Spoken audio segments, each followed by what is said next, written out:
Kamarul, this cover actually came because you went to Content Asia Summit, right? Yes, I did, yeah. I think it's a very apt time to sort of do this because not only is the Emmys going on this morning and Netflix has like something like 90 over nominations, which you never think about for an OTT player, right? Hulu, Amazon, but also Walt Disney is going out with its own streaming service, and that's big because you're talking about Star Wars, you're talking about Marvel, mega billion franchises that now will not be available on Netflix. So when you talk about it making business sense, what was the feel you got when you went for the forum?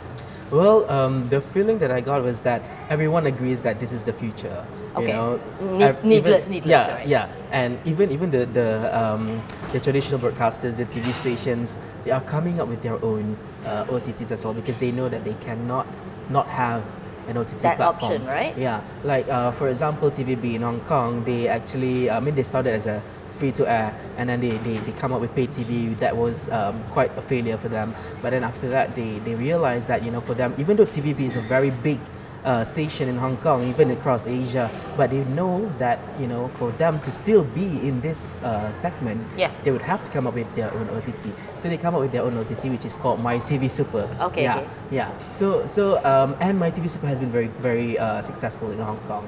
So it shows that, this is the future. You have to be in this space. But yeah, the question is, everyone wants to be in it.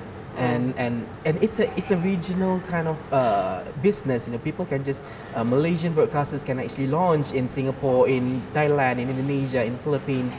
So the market is now open to everyone. Yeah, because you don't have to. I mean, look at Netflix, right? When they expanded, expanded with a snap. It was literally one day you woke up and everybody had Netflix. Everywhere in the world. Exactly. Yeah. Actually, talking about local guys, but Tonton was one of the earliest ones. Actually, they are the pioneer, and they are also the biggest in Malaysia.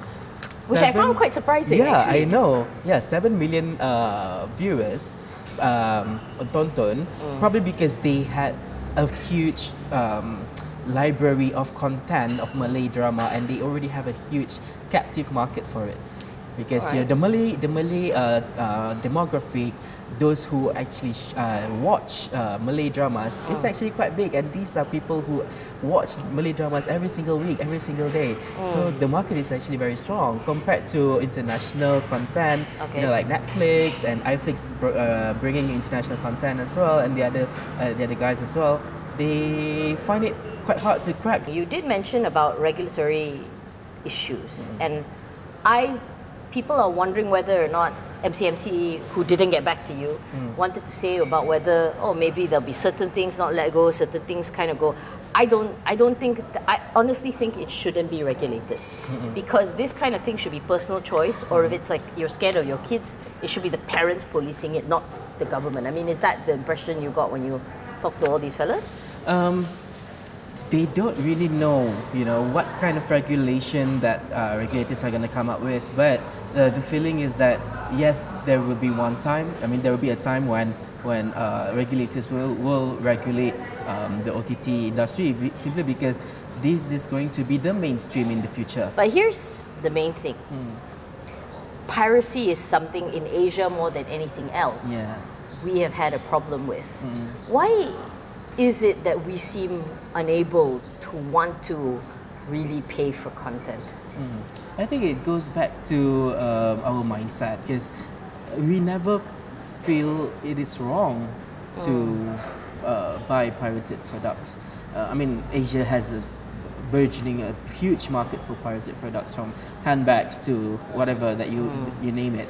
So we never feel that it is morally wrong to buy. We know that it's legally wrong, that if you get caught by buying these products, then you might have some legal repercussions there, but morally we don't feel like it's wrong, probably because we don't see that it is our money, buying this content, studios having to come up with development costs for these contents. We don't see that this our money being spent, so why should we be paying them? That's I agree, because and actually as content providers ourselves, it is almost the death of content, because people will go back to what sells, right? They will go back to what makes money. But that means no more original ideas. But actually, there is a silver lining in that. Like in Hong Kong, My TV Super, they actually found that the sale of set-top boxes there, just those on Android boxes where you can actually just download Access everything. Yeah, access everything. The prices are actually falling because people are not buying them anymore because of the fact that by using the legal channels by MyTV Super or anyone else, they actually get superior products, you know, in terms of the quality of the photos, the quality of the program, you know, you don't get buffering and those kind of things. So probably that is the question here, if the OTT platforms can actually come up with, you know, superior products that people just see that there is value in buying, in paying for these products, then yeah, probably we can fight piracy from there. Yeah. For more on the stories, pick up a copy of The Edge Weekly at all good newsstands.